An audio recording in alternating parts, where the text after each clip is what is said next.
미리 캔버스에 들어가서 로그인 하시면 이렇게 해서 창이 떠요. 편리하게 로그인 하세요 뜨고요.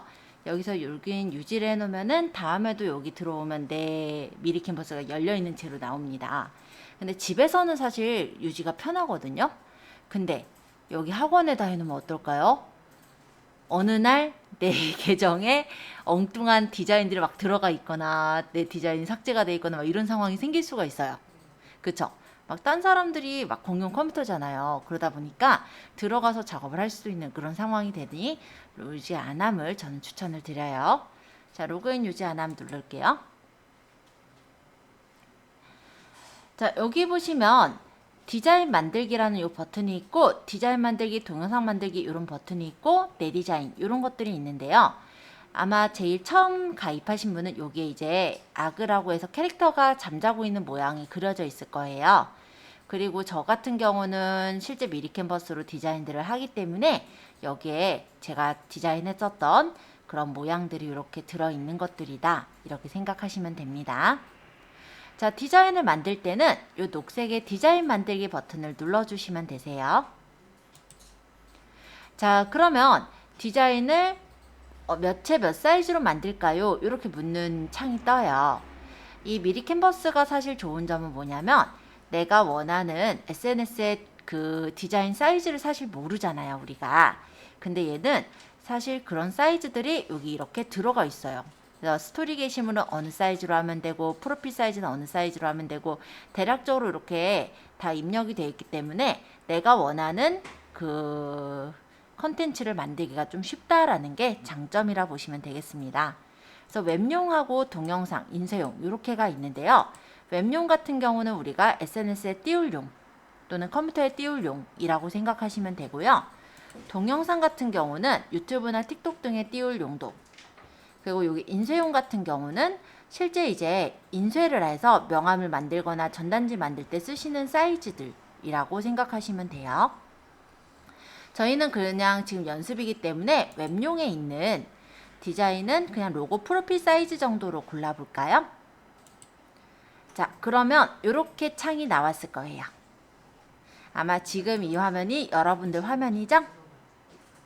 자, 아까 이 화면이 바로 뜬 분도 있어서 좀 전에 제가 띄운 화면이 저 어디서 난 화면이야 이렇게 생각되시는 분은요, 요 홈 버튼 눌러보시면 아까 그 화면 바로 나옵니다.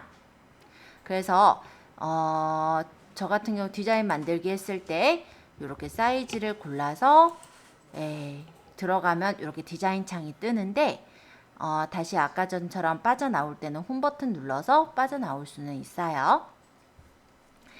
자, 미리 캔버스의 구조를 조금 설명드려 볼게요.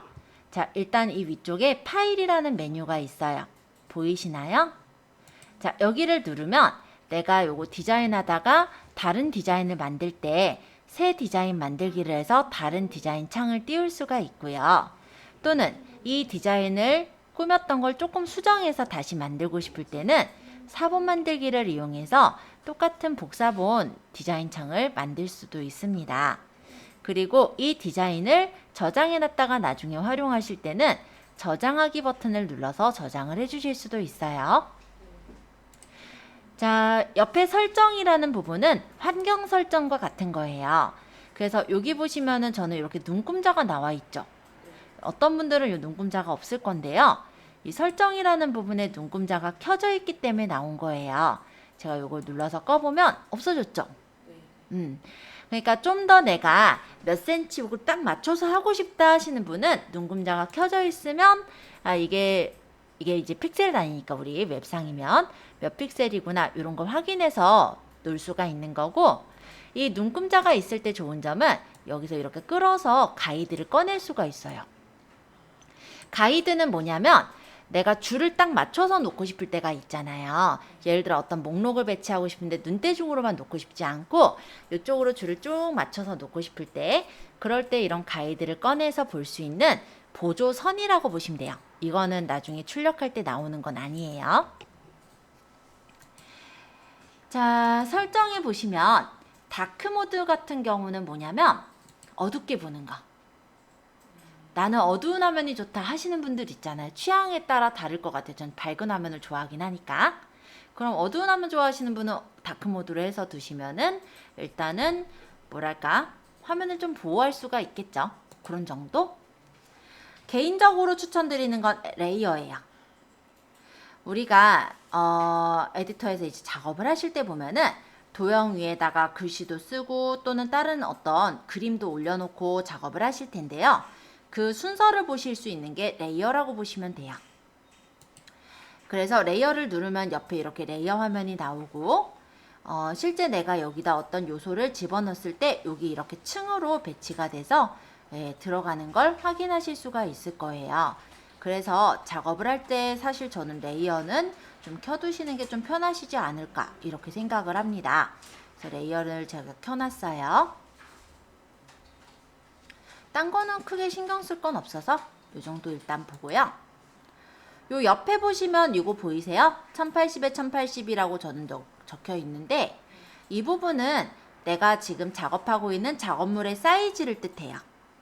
그래서 나는 1080에 1080 픽셀 말고 나는 500에 500 픽셀을 하고 싶어 또는 600에 600 픽셀 하고 싶어 내가 원하는 사이즈가 있다면 이 부분을 눌러서 직접적으로 입력하실 수도 있어요. 그래서 내가 원하는 사이즈를 적어서 뭐 픽셀 단위냐 센티미터 단위냐 단위 설정해서 적용하면은 그 해당 사이즈로 변경이 됩니다. 미리 캔버스에서 제가 제일 마음에 드는 부분이 이 부분이에요. 사이즈를 맘대로 변형할 수가 있다. 그러니까 내가 원하는 대로 컨텐츠를 만들기가 편하겠죠. 자, 옆에 요건 뭘까요? 얘는 되돌리기. 내가 어떤 작업을 했는데 이전으로 돌리고 싶어요. 이럴 때 되돌리기를 누르시는 거예요. 우리 컴퓨터 좀 아시는 분은 아실 텐데 컨트롤 Z가 실행 취소잖아요. 똑같은 역할을 합니다. 요 옆에 있는 얘는 너무 많이 되돌렸을 때 다시 실행하는 버튼이에요. 다시 실행. 그리고 지금 우리가 열어놓은 요 작업을 저장할 때는 여기 이름을 주시고 저장하시면은 그 작업이 미리 캔버스라는 공간에 저장이 되어 있는 거고요. 나중에 다 만드셔서 완성을 했다. 그래서 이미지로 다운받겠다. 그럴 때 쓰시는 게 여기 다운로드 버튼이에요. 그래서 일단 요 줄에 대해 설명을 드렸는데 대략적으로 이해되셨죠? 줄만 간단하게 설명드렸어요. 자, 이제 요 옆에 있는 메뉴들을 설명드릴 차례예요. 자, 일단 첫 번째 템플릿서부터 설명을 드려볼게요. 템플릿은 미리 캔버스에서 먼저 모양을 만들어 놓은 것을 템플릿이라고 해요. 여러분들이 디자인을 하려고 한다면 일단 어떻게 디자인을 해야 될지 이렇게 하얀색 종이 화면에서는 막막하죠. 그쵸? 그런데 내가 디자인하고 싶은 걸 여기다가 적어보시면 미리 캔버스에서 미리 디자인해 놓은 것들을 띄워줘요. 예를 들어 제가 이 템플릿에다가 예를 들어서 이벤트 뭐 이런 식으로 적고 엔터를 쳐보면 이벤트에 관련해서 만들어 놓은 여러 가지 미리 캔버스의 모양들이 보일 거예요. 그때 보시면 이렇게 왕관 모양이 있는 거는 무료 아니에요. 이런 건 쓰지 마시고 무료 중에서 고를게요. 자, 예를 들어 이런 모양이 마음에 들어요. 그럼 딱 누르면 이 템플릿으로 덮어쓰기 라는 게 나오고 얘를 만약에 딱 누르면 이 템플릿이 덮어 씌워져서 내가 내용들을 바꿔서 만들 수 있게 그렇게 구성이 되는 거예요.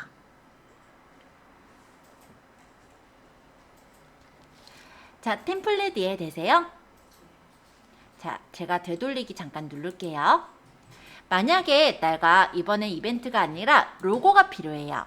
그러면 이 템플릿에다가 로고라고 치면은 로고로 쓸만한 여러 가지 디자인들이 나오겠죠? 여기 카드 뉴스로 하면 로고의 카드 뉴스를 찾을 테니까 이걸 전체로 바꿔놓을게요. 그럼 로고에 있는 모든 템플릿 하면 이렇게 로고로 쓸만한 여러 가지 이미지들을 미리 캔버스가 미리 만들어 놓은 것들을 보여줘요.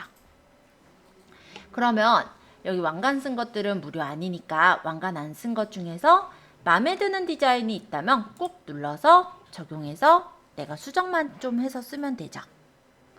예를 들어 녹색 먹거리가 아니라 여기 뭐 광진구 뭐 IT 학원 해서 내가 글자를 적어서 배치할 수도 있을 거고 여기 협동조합 대신에 따닥해서 한일 컴퓨터 뭐 이런 식으로 적어서 수정을 하실 수도 있겠죠. 그리고 이렇게 적다 보니까 얘가 너무 커서 배기 싫다. 그러면 뭐 얘를 좀 줄인다든지 이렇게 변형을 해서 내가 원하는 모양으로 만들어서 재구성할 수가 있어요. 자, 템플릿 이해되셨어요?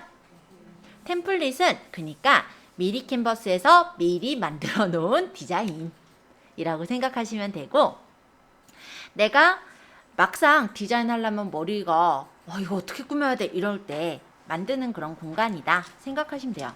예를 들어 제가 여기다 전단지 뭐 이런 식으로 쳐보면 전단지 모양들이 쫙 떠요. 그럼 여기서 일단 내가 이런 디자인을 쓰고 싶어 라고 하면 얘를 눌러서 교체를 하시면 그 디자인으로 이렇게 바뀌어서 나오죠. 그래서 수정만 하시면 되는 그런 형태, 이런 걸 템플릿이라고 합니다. 이 미리 캔버스가 되게 좋은 점이요, 우리 어떻게 보면 취향에 맞는, 그러니까 좀 디자인을 되게 잘 해놨다라고 생각을 해요. 그래서 여러분들이 조금만 고쳐도 좀 그럴싸해 보이는 그런 디자인들이 많아요. 근데 단점은 얘네도 돈 벌어 먹어야 되잖아요. 그래서 이렇게 왕관 쓴 애들도 많습니다. 네, 참고해 주시면 좋을 것 같아요. 자, 저는 요거 템플릿은 지금 안 쓸 거라서 다시 되돌리게 할게요. 또 한 번 되돌려야겠다. 또 되돌릴게요.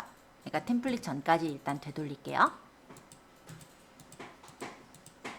자, 여기서부터 다시 설명하겠습니다. 자, 템플릿은 다 이해하셨을 거라 생각을 하니까 저는 요 작업 공간서부터 다시 또 설명을 드릴 거예요. 아니다, 템플릿에 대해 혹시 질문 있는 분 있으실까 하니까 한번 제가 돌아다녀 보고 작업 공간서부터 다시 설명할게요. 자, 두 번째 작업 공간입니다. 작업 공간은요, 이전에 내가 했었던 작업이 있을 때, 그러니까 여러분들은 없을 거예요. 오늘 처음 가입하셨으니까. 근데 미리 캔버스를 내가 가지고 디자인을 하던 사람이면, 예를 들어서 겨울학기 학생 모집 어떤 전단지를 만들었어요. 그럼 겨울만 모집하진 않잖아요. 그럼 봄학기로 고쳐서 쓰고 그래야지 새로 또 만들기 힘들지 않아요. 그쵸? 그럴 때 작업 공간에 가면 내 드라이브에 내가 작업했었던 디자인들이 있어요. 여기서 내가 다시 수정해서 쓰고 싶은 디자인을 골라서 수정하시면 되는 거예요. 예를 들어 이런 디자인이 있고 이거 자체를 원본을 편집할 거면 원본 편집하기로 가면 그 사이즈 자체로 이렇게 들어와서 편집을 할 수가 있어요. 그래서 내가 만약 여기 있는 딸기는 지금 딸기철이 아니니까 빼고 싶고 여기다가 다른 디자인을 넣고 싶다 하면은 그 다른 디자인 넣어서 편집해서 다시 다운받을 수가 있죠. 그래서 요 작업 공간이라는 건 최근에 내가 다른 작업을 했다라고 했을 때 그 작업을 불러와서 할 수 있는 그런 공간 정도로 생각하시면 되겠습니다. 그래서 여러분들과 제 작업 공간이 달라요. 저는 제 미리 캔버스에 들어와서 작업했던 것들이 뜨는 거고 여러분들은 아마 새로 가입했으면 아무것도 안 뜰 거고요. 자, 이제 사진이라는 부분 들어가 볼게요. 자, 사진은 미리 캔버스에서 제공해주는 사진들을 불러다가 쓰시는 공간이에요. 예를 들어서 제가 선생님 이미지가 필요해요. 그러면 여기 사진 검색에 선생님이라고 치고 또는 교사라고 치고 엔터를 치면은 이렇게 선생님이나 교사에 관련된 이미지들이 뜹니다. 그럼 내가 여기서 가져오고 싶은 교사 이미지를 선택해서 가져오시면 되는 거예요. 이 교사분으로 할게요. 이렇게 선택해서 크기 조절해서 가져다가 배치를 해서 쓰실 수가 있는 그런 부분입니다. 이 교사를 가져와 볼까요?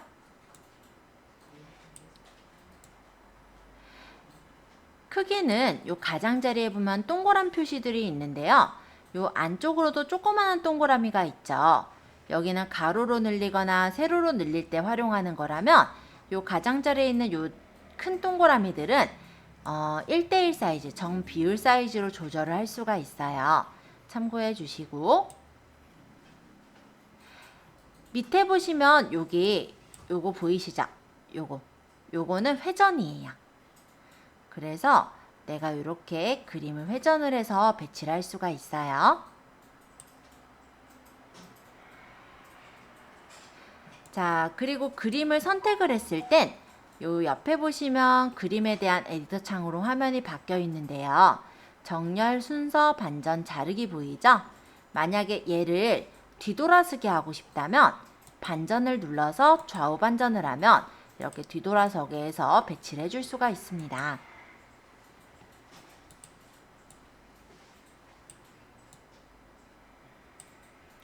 혹시 마음에 안 드는 거는 선택해서 딜리트 누르면 쉽게 삭제가 가능하니까 참고해 주세요. 요거 어렵진 않으셨죠?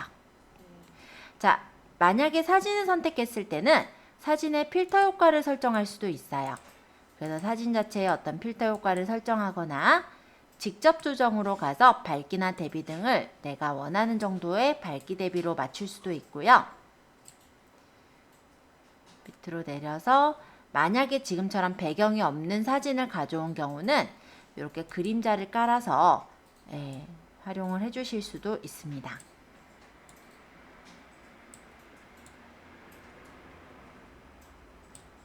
그럼 좀 자연스럽게 얘가 입체감 있어 보이게 늘 수가 있겠죠. 불투명도는 투명하게 하는 거예요. 이렇게. 자, 사진 한번 연습해 보세요. 선생님을 가져와도 되고 아니면 지금 뭐 여름이니까 뭐 여름 이런 식으로 쳐서 여름에 관련된 사진들 이런 걸 가져오셔도 되죠?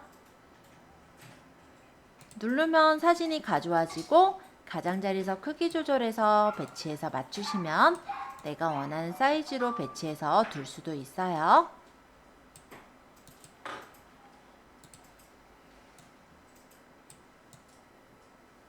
만약 다른 사진도 올릴 거면 요거를 이렇게 끌어서 놓고 여기다 다른 사진도 올릴 거면 다른 사진도 눌러서 넣어도 되죠? 얘는 지금 배경이 흰색으로 있는 거라서 지금 이렇게 보이는데요. 만약에 배경이 없는 사진의 경우는 그냥 눌렀을 때 이렇게 얹어지는 거예요. 이런 식으로 꾸며서 디자인을 해보실 수도 있겠습니다. 여기 이제 배경 있는 거는 뭐 이렇게 배경이 있고 없는 거는 이렇게 배경이 없는 상태로 있어요. 뭐 배경 없는 것만 찾아보겠다 이런 거는 또 안 돼서 일단 참고로 보시고 이런 식으로 배경 없는 거를 내가 가져다 이렇게 두는 것도 가능해요.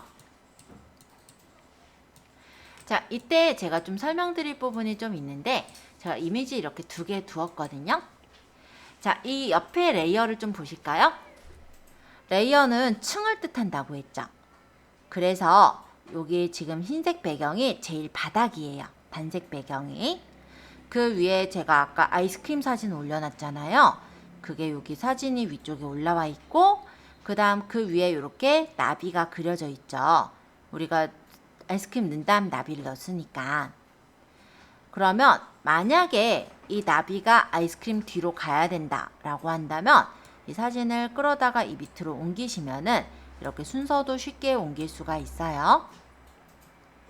만약 레이어 창을 이용하지 않을 때는 선택하셔서 순서를 여기서 바꾸시면 돼요. 근데 이게 더 편하죠? 그죠?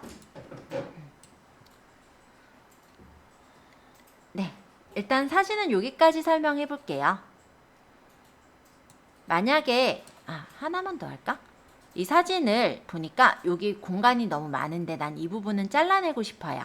이런 경우가 있다면 사진을 선택한 후 자르기를 누르시면 사진이 필요 없는 부분을 잘라내는 게 가능합니다.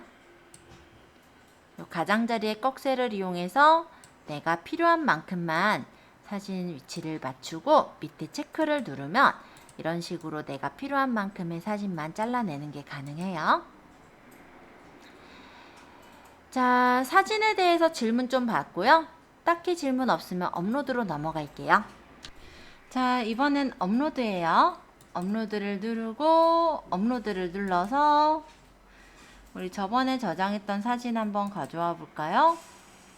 우리 이름 뭐라고 줬더라? 아, 제가 문서에 저장했죠? 문서에 그 날짜로 엘리라고 저장했던 걸로 기억하니까. 자, 여기서 내가 저번에 이제 다운받으신 이미지들 많잖아요. 그런 이미지를 선택해서 열기 하면은 걔를 가져다가 쓸 수가 있어요. 그러니까 내 핸드폰에 있는 사진도 갖다 쓸 수가 있고, 저번에 이제 플렉티콘이라든지 여러 가지 사이트에서 받은 사진들을 쓰고 싶을 때 이렇게 불러와서 쓸 수가 있는 거죠. 그러니까 미리 캔버스에는 왕관 쓴 애들이 많잖아요.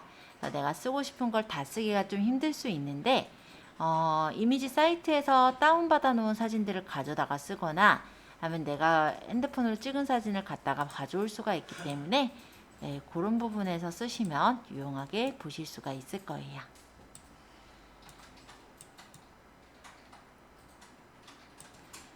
사진이기 때문에 선택해서 보시면 밝기 대비 다 조절할 수가 있어요.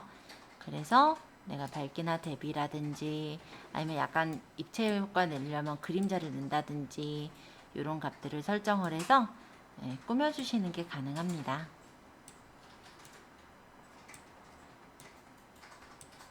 이런 식으로요.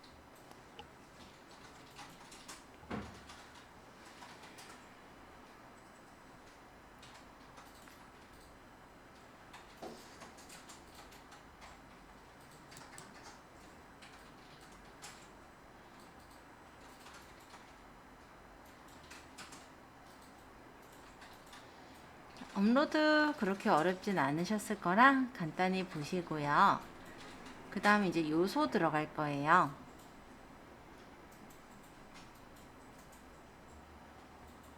자, 요소는 디자인 요소들이 이렇게 들어있어요. 그래서 내가 넣고 싶은 요소를 검색해서 찾아서 넣을 수가 있습니다. 자, 예를 들어 내가 꽃이 필요하면 꽃 이렇게 적으면 꽃에 대한 이미지들이 나오고요. 여기서 마음에 드는 이미지, 왕관 안 달려있는 걸로 마음에 드는 이미지가 있으면 눌러서 적용해서 쓰시면 돼요. 회전해서 들 수도 있고,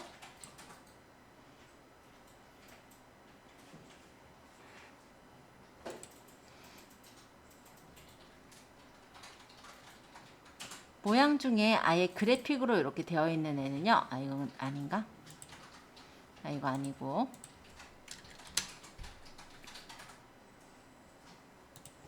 아, 이것도 아니고. 만약에 이런 그래픽으로 되어 있는 애는요. 얘를 선택해보면 이렇게 색상을 바꿀 수가 있어요. 그래서 이런 식으로 선택하고 색깔을 바꿔서 꾸며주시는 것도 가능합니다. 근데 이게 무조건 다 그런 건 아니고 아까 말씀드린 대로 그래픽으로 된 경우만 가능하고 그렇지 않으면은 아까처럼 색상 조정 정도밖에 안 될 거예요.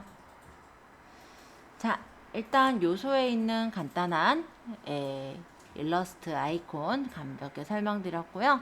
나머지 요소에 대해서도 설명할 게 좀 있어서 일단은 여기까지 한번 연습해 보시고 잘 안 되신 분 체크해 본 후에 요소의 다른 기능들도 소개를 해 보도록 할게요. 자, 지우려면 어떻게 지우느냐? 여기서 선택해서 딜리트를 누르셔도 되고요. 아니면 얘를 내가 여기서 이렇게 범위를 잡아서 지우셔도 돼요. 자, 하나씩 선택할 때는 선택하시고 쉬프트 누르면서 선택하시면 다중 선택으로 여러 개 이렇게 내가 원하는 것들을 잡을 수가 있고, 아니면 이 바깥에 빈 공간 있죠? 빈 공간에서 끌어서 범위를 잡으셔도 돼요. 그러면 이 사각형 영역에 포함된 애들이 선택이 되는 거예요. 그리고 지금은 너무 복잡하니까 제가 다 지울 거거든요. 그래서 딜리트. 자, 일단 지우고 요소 이제 설명할게요. 아까 요소에서 우리가 사진을 선택해가지고 집어넣어 보는 걸 했어요. 근데 요소가 그 기능만 있는 게 아니기 때문에 좀 설명을 더 드리려고 화면을 지웠습니다. 자, 도형으로 한번 가볼까요? 도형. 요소에 보시면 여기 동그라미 표시들 보이죠? 여기서 도형이라는 메뉴를 골라보면은 이렇게 도형을 넣을 수가 있어요. 여기 안 나왔어요? 자, 요소에 보시면 여기 위쪽은 최근 사용한 거고 얘는 이제 기본 도형, 얘는 테두리 도형, 인포그래픽 차트, 사각형 네모, 원형 동그라미 등의 여러 가지 모양의 도형들이 있어요. 그래서 저는 일단 기본 도형에 더보기 눌러서 사각형 도형을 한번 선택해 볼게요. 자, 이게 이제 사각형 도형인데 얘를 여기 위아래를 이렇게 조절을 해서 내가 원하는 디자인 사이즈로 이렇게 만들 수가 있어요. 그래서 만약에 이렇게 사각형을 만들어 놓고 여기서 색깔을 내가 원하는 색깔로 채워서 넣는 게 가능합니다. 이걸 어디다 쓰느냐? 이렇게 생각하실까봐 제가 사진 한 개만 깔아놓고 보여드려 볼게요. 예를 들어서 이런 디자인이 있어요. 그냥 디자인 하나 그냥 올려놓은 거예요, 지금. 여기다가 요소의 사각형을 이용해서 여기 가에서 사이즈를 좀 조절을 해서 이렇게 놓고 색상을 흰색으로 놓고 불투명도를 연하게 넣으면은 이런 식의 디자인을 만들 수가 있어요. 그럼 여기다가 이제 글씨 써도 그럴싸해지죠? 또 이런 디자인도 가능합니다. 중간에 띠처럼 두르는 거예요. 그리고 여기다가 글씨를 써도 괜찮지 않을까요? 그쵸? 이 띠가 흰색이어도 되지만 까만색이어도 그럴싸할 거예요. 그래서 예를 들어 여기다 아직은 안 배웠지만 텍스트를 적어 볼게요.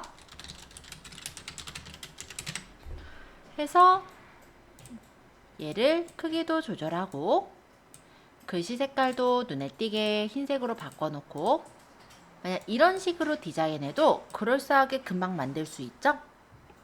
그래서 이렇게 어떤 뭐 깔아놓을 때 쓰시기 좋은 게 이 사각형일 것 같아요. 제일 무난하게 쓰기가 좋아요. 밑에다 이렇게 해가지고 예를 들어 블로그의 제목 부분에 그러니까 우리 대표 사진을 이런 식으로 디자인을 꾸미겠다. 이런 것도 괜찮겠죠?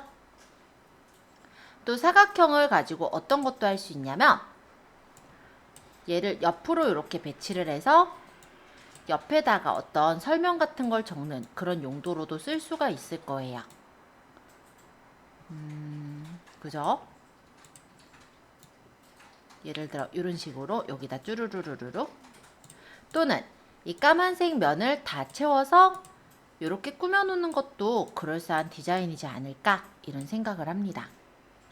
그래서 사각형은 진짜 쓸 때가 많아요. 하물며 어떻게도 가능하냐면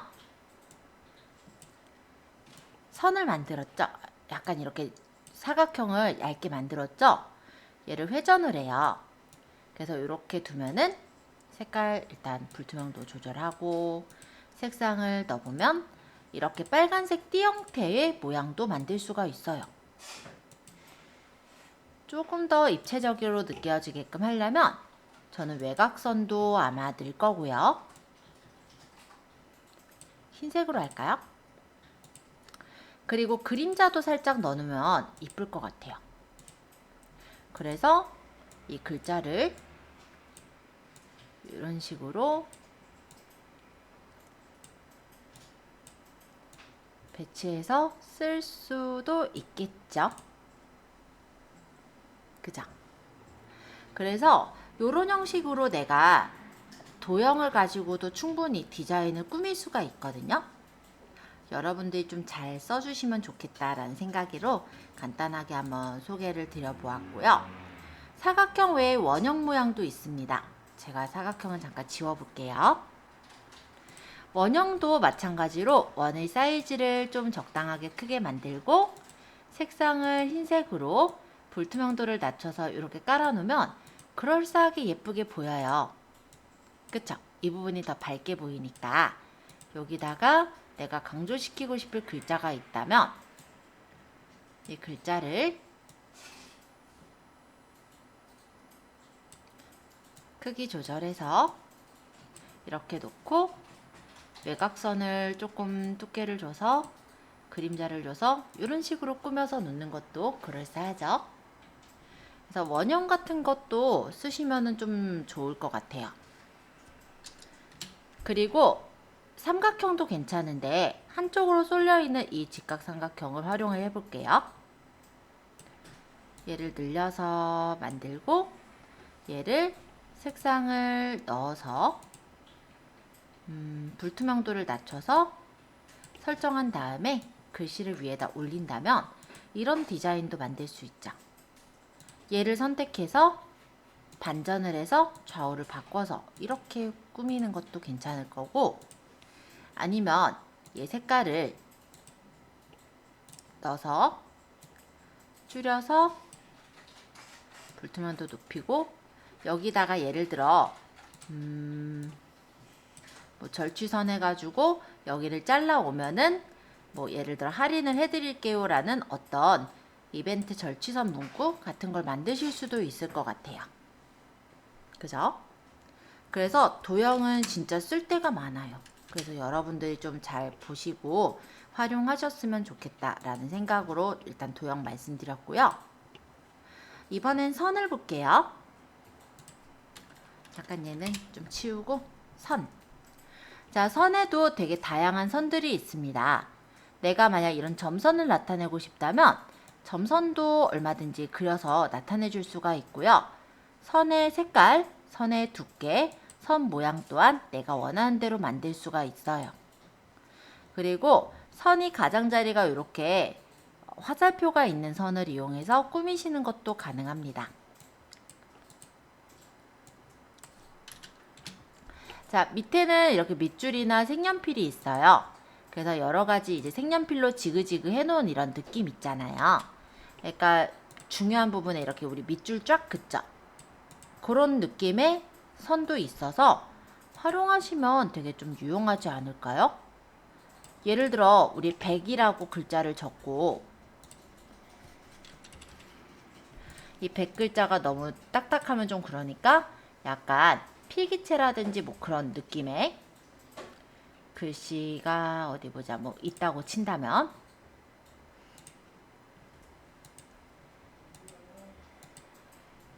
이런 느낌의 색깔이 이렇게 돼 있고 여기 이렇게 올려져 있다면 약간 100점 표시하기도 괜찮지 않을까.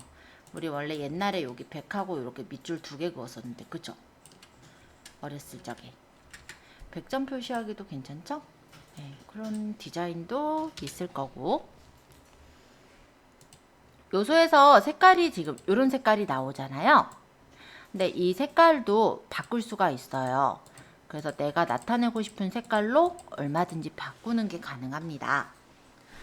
자, 여기 색상을 보시면 옆에 이런 표시가 있는데요. 이거는 주요 색깔, 내가 최근에 고른 색깔. 그리고 요거는 뭐냐면 색상표예요. 그래서 내가 색깔을 여기 있는 기본 팔레트 말고 좀 더 다양하게 쓰고 싶다면 여기를 눌러서 색상표를 먼저 색깔을 고르고 여기서 색상의 정도를 조절해서 맞출 수가 있어요. 또는 이런 경우도 있어요. 예를 들어 사진이 하나 있고, 예를 들어 이런 사진이 있고 선이 있어요. 나는 이 선을 요 사진 색깔로 넣고 싶다. 이럴 때 색상에서 여기 스포이드는 색깔을 추출해 오는 거거든요. 이렇게 해서 색깔을 가져오는 것도 가능합니다. 그래서 디자인을 할 때 되게 잘 되어 있는 게 미리 캔버스라서 여러분들에게 초반에 제가 추천을 드리고 있는 거예요. 자, 선은 뭐 이렇다 치고 좀 더 나가 볼게요. 선의 모양이 이런 것도 어때요? 이거 마치 형광펜으로 밑줄 그은 것 같지 않아요? 색깔 또한 내가 원하는 형광펜 색깔로 나타낼 수가 있어서 어떤 부분에 밑줄 쫙 하는 느낌을 줄 때 활용하시기 괜찮겠죠. 그리고 좀 더 내려서 보면은 밑줄 색연필 말고 딴 것도 볼게요. 곡선이나 꺾은 선, 모든 선 등이 있어요. 여기 이런 느낌도 괜찮죠? 이렇게 해가지고 사이즈 조절해서 여기 색깔을 눌러서 바꾸면 이런 식으로 바꿔서 컬러를 나타내 주는 것도 가능하거든요.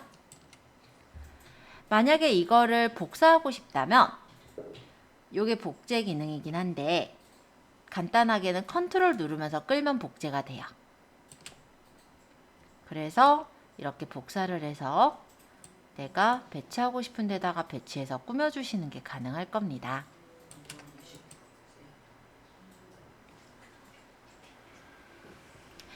자, 디자인은 진짜 많아요. 더 내려볼게요. 약간 내가 공주풍의 디자인을 원한다 할 땐 이런 디자인은 어떠세요? 이런 거를 놓고 얘를 컨트롤 누르면서 밑에다가 놓으면은 이렇게 꾸며서 놓을 수가 있어요. 그리고 얘가 방향을 돌릴 땐 반전을 해서 상하 반전하면 상하가 이렇게 뒤집어지니까 내가 여기다 글씨를 써가지고 메뉴판 같은 느낌을 만들 수도 있을 겁니다. 디자인들은 진짜 많아요. 예를 들어 이런 디자인도 이쁘죠? 아까 말씀드린 대로 컨트롤 누르고 끌어서 복사를 한 다음에 어디 갔어? 여기 따라다니고 있었네요. 반전해서 뒤집으면 이렇게. 그리고 여기다가 글씨 쓰면 되잖아요. 그죠? 더 내려보면은 요런 디자인, 요런 디자인들이 엄청 많아요. 요런 꽃도 이쁘죠? 넣고 컨트롤 눌러서 끌어서 복사해서 여기 색깔도 만약 바꿀 거면 바꿔도 돼요. 요런 디자인도 이뻐요. 여기다가 예를 들어 글씨를 쓴다고 한다면 어떤 소제목 같은 거 꾸밀 때도 쓸만 하실 거예요. 그쵸? 그래서 이 요소라는 부분에 쓸만한 게 꽤나 많습니다. 참고로 몇 가지 설명드린 거고 제가 설명드린 거 외에도 많으니까 나중에 한 번씩 시간 되실 때 한번 들여다보시면 좋을 것 같아요. 자, 이번에는 프레임에 대해 소개를 할 건데요. 일단 선까지 질문 있는지 도형하고 선에 대한 질문 받고 프레임 설명 드릴게요. 자, 이제 프레임 설명 드릴게요. 프레임은 틀이에요. 그래서 저는 제일 많이 쓰는 건 사각형 프레임이지만 다른 프레임도 괜찮아요. 예를 들어 사각형 프레임으로 제가 이렇게 사각형 영역을 만들고 그 다음에 제가 이거를 컨트롤 눌러서 복사를 해서 영역을 조금 좁혀서 만들고 또 컨트롤 눌러서 끌어서 복사를 해서 영역을 조금 더 작게 만들었어요. 얘네들의 배치를 보니까 어디는 넓고 어디는 좁고 그러네요. 그럼 얘네들을 선택해서 여기 보시면 정렬을 가로 간격을 동일하게 해주면 예쁘게 배치가 됐겠죠? 자, 여기다가 사진을 넣어볼게요. 마음에 드는 사진을 선택해서 끌어다 넣으면 이런 식으로 들어가져요.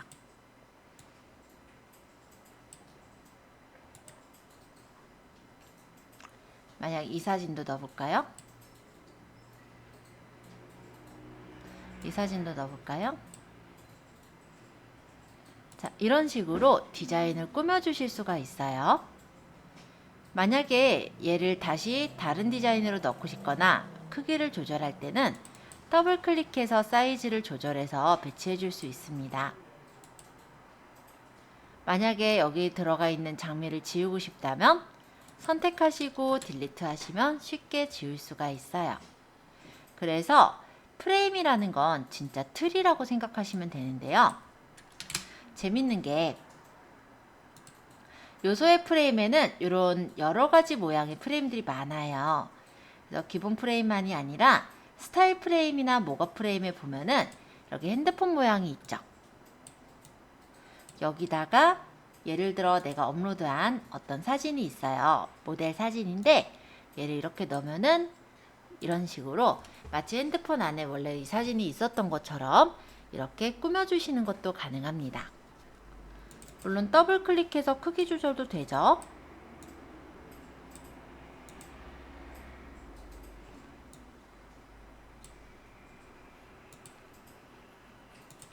자, 프레임에 대해 설명드리고 있는데요. 프레임 자체의 모양도 워낙에 다양하게 많아요.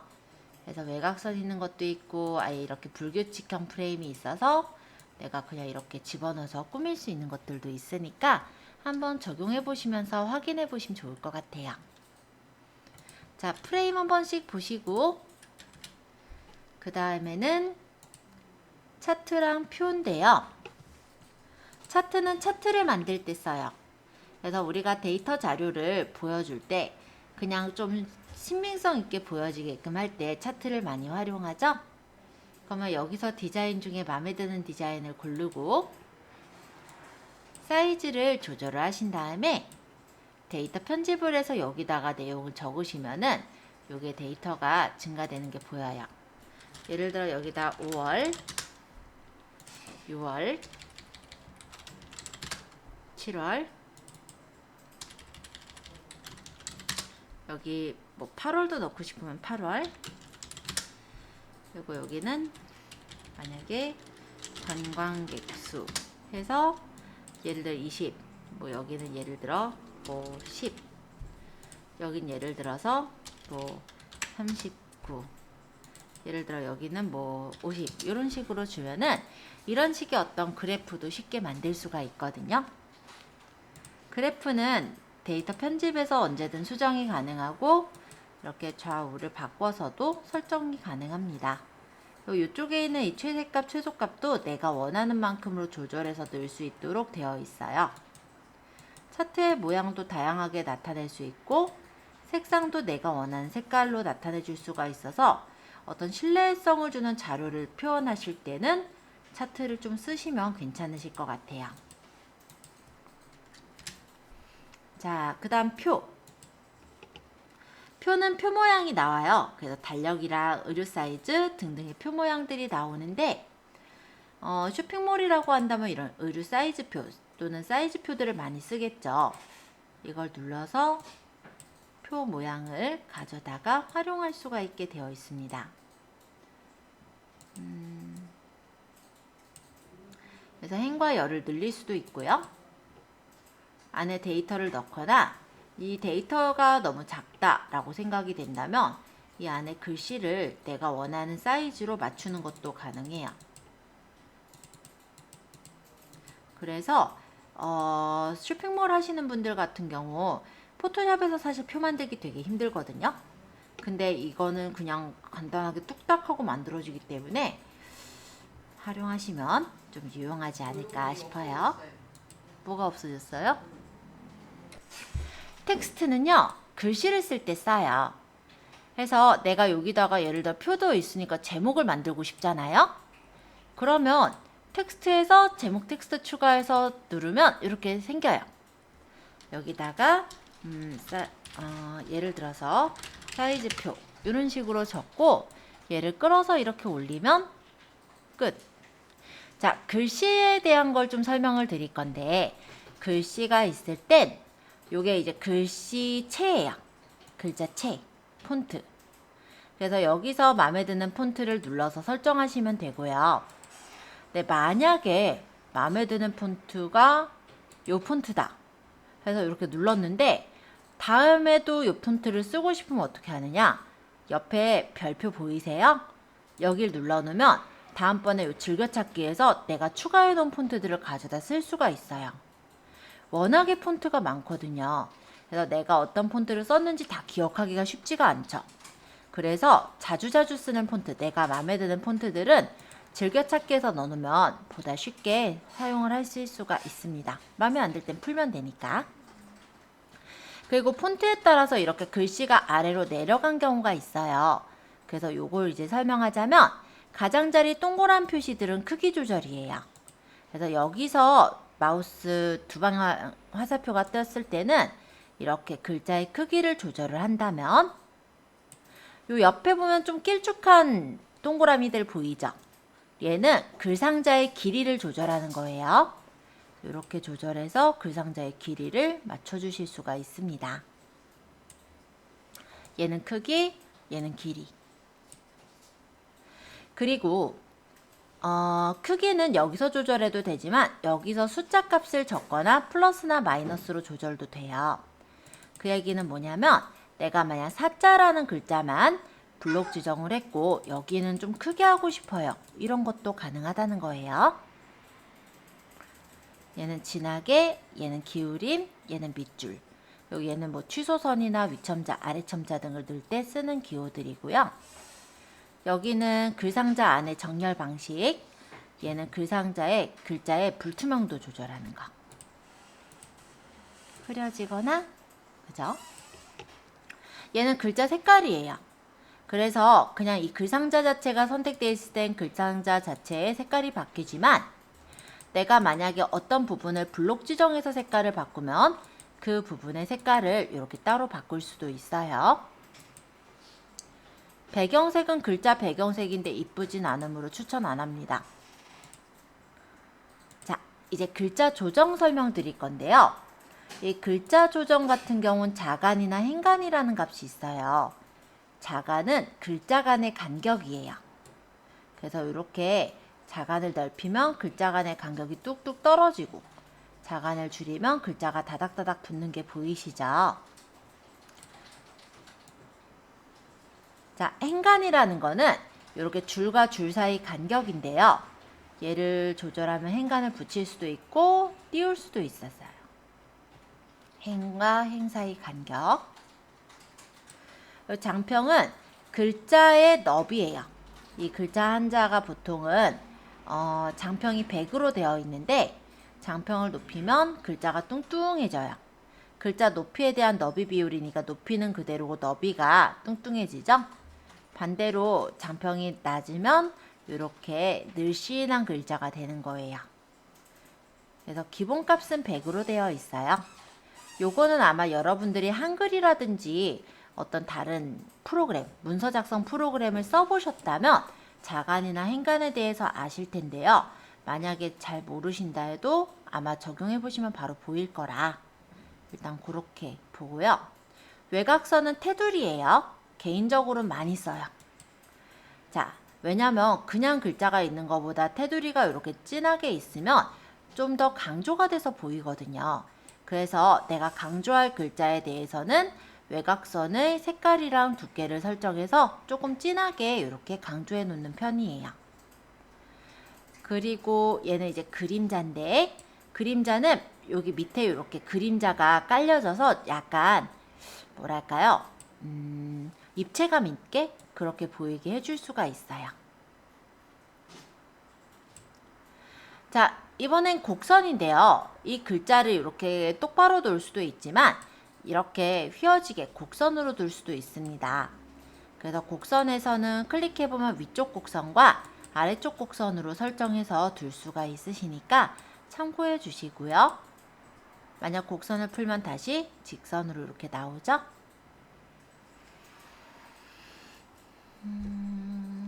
여기 애니메이션은 뭐냐면 내가 선택한 요소에 대한 애니메이션이에요. 만약에 이미지로 할 거면 상관이 없겠는데 내가 만약 동영상이나 움짤로 만들 거다 라고 한다면 이렇게 막 푹 튀어나오는 효과나 반짝이는 효과 또는 회전하는 효과 등이 들어가면 뭔가 좀 그럴싸한 느낌이 나죠. 그쵸? 그럴 때 활용하는 효과예요. 네. 근데 뭐 그렇다 정도로만 보시면 될 것 같고 우리가 그냥 이미지로만 만들 때는 애니메이션까지는 안 쓸 것 같아서 자, 여기 기본 스타일에 있는 제목 텍스트랑 부제목, 본문 텍스트는요. 그냥 글씨 크기 정도라고 생각하시면 될 것 같아요. 얘가 큰 거, 얘가 중간 거, 얘가 작은 거. 그리고 요 밑에 있는 효과음이나 감정 표현들은 글씨를 가지고 우리가 수정해서 만들 수 있게 대충 만들어 놓은 글씨라고 생각하시면 될 것 같습니다. 그래서 필요하신 것들은 가져다 쓰시면 되고 왕관 있는 거는 피하시고요. 자, 테마는 사실 저도 별로 안 써서 그냥 이런 거예요. 여기다 꾸며놓은 디자인에 색상을 바꿔서 내가 만들고 싶다 이럴 때 테마를 쓰기는 하는데요. 추천은 안 하므로 넘어갈게요. 오디오도 추천은 안 해요. 이거는 음악 넣으면 어차피 사진으로 받는다면 음악이 없잖아요. 그죠? 자, 동영상도 추천은 안 해요. 이건 이제 보면은 미리 캔버스 안에 있는 동영상이에요. 어차피 사진으로 저장하면 사진으로 멈춰 있겠죠? 자, 이거는 배경인데 배경을 색깔을 넣어서 꾸밀 수도 있고요. 또는 사진이나 패턴으로 꾸밀 수도 있어요. 패턴의 크기도 조절이 가능하고 패턴의 불투명도도 조절이 가능하기 때문에 은은하게 깔아서 쓰실 때는 괜찮으실 것 같아요. 그죠? 네, 패턴이라는 기능도 살펴보았습니다. 자, 찜은 별거 없어서 넘어가고요.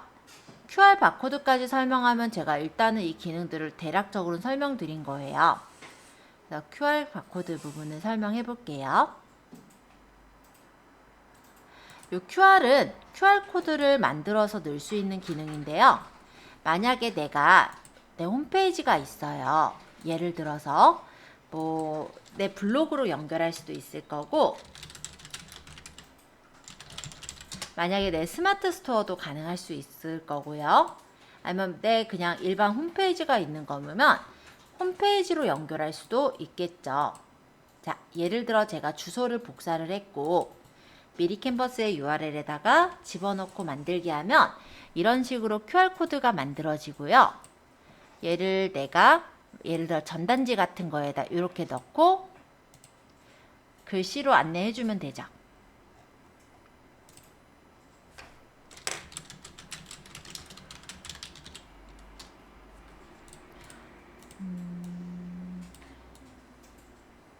뭐 이런 식으로 안내해주면은 요즘은 다 어느 정도 QR이 익숙해진 세대거든요. 그래서 핸드폰으로 QR을 찍어서 그 홈페이지로 넘어가게 그렇게도 연결할 수 있어요. 한 예를 들자면 자, 저희한테 주고 간 센터 전단지에 여기 QR 들어있는 거 보이시죠? 그러면 이거 찍어서 여기 신청 접수 QR코드라고 돼 있으니까 신청하는 폼으로 넘어가게 해놓은 거예요. 이런 식으로 전단지 만들 때 이렇게 넣을 수도 있고 만약에 내가 교재를 출판하려고 한다. 예를 들어서 뭐 리본 만드는 방법이라든지 왜 다육이 뭐 키우는 방법이라든지 이런 교재를 출판하려고 해요. 근데 왜 말로 다 설명하기 힘든 것들 있죠. 그런 것들을 동영상을 찍어서 유튜브에 올리고 그 동영상의 URL을 QR로 박아놔도 돼요. 실제 많이 그렇게 하고 있거든요. 그런 용도로 쓰실 땐 QR이 괜찮으실 거다. 그 정도 얘기 드리고 기능은 그럼 다 봤어요. 특별한 게 없어서 여기까지 다 봤고 만약에 이거를 좀 더 설명을 하겠다면 요 밑에 있는 부분과 페이지 정도가 될 것 같은데요. 페이지라는 거는 뭐냐면 이 한 장 한 장을 페이지라고 해요. 그래서 우리가 만약에 이거를 여러 장을 만들 거예요. 그러면 페이지를 추가해서 만들 수가 있고 이렇게 세 창이 나오죠. 근데 내가 이 여러 장을 만들 때 디자인은 다 똑같이 만들 때 여기 있는 내용들만 달라져요. 그러면 페이지를 복사해서 만들 수가 있어요. 그러면 내용은 그대로 돼, 디자인은 그대로 돼, 내용만 바꿔서 저장하면 되잖아요. 그죠? 그래서 페이지라는 단위로 해가지고 저장을 할 수도 있고 어쨌든 한 디자인을 다 만들었다라고 한다면 여기다가 이름 적어가지고 저장해 놓고 다운로드를 뭐 JPG나 PNG로 받게 되면은 이거 자체가 하나의 그림으로 저장이 됩니다. 그렇게 해서 오늘 일단 사진 편집하고 활용하실 수 있는 툴인 미리 캔버스에 대해서 오늘 조금 쭉 소개를 드려 보았어요. 그래서 숙제가 있다면 다음 시간까지 한번 집에서 들여다보시고 여러 가지 한번 꾹꾹 눌러도 보시는 걸 추천을 드리고요. 다음 시간에 할 걸 좀 간단하게 안내를 할게요. 다음 시간에는 이 오늘 설명드린 미리 캔버스를 활용을 하실 거예요. 그래서 여러분들의 로고를 만들 거예요. 그리고 시간이 된다면 우리 블로그에 보면 타이틀이 비워져 있죠. 간판이 없잖아요. 그래서 간판을 미리 캔버스로 이쁘게 근사하게 만드는 그런 것까지를 다음 시간에 가급적 해볼게요. 자, 오늘 고생 많으셨습니다.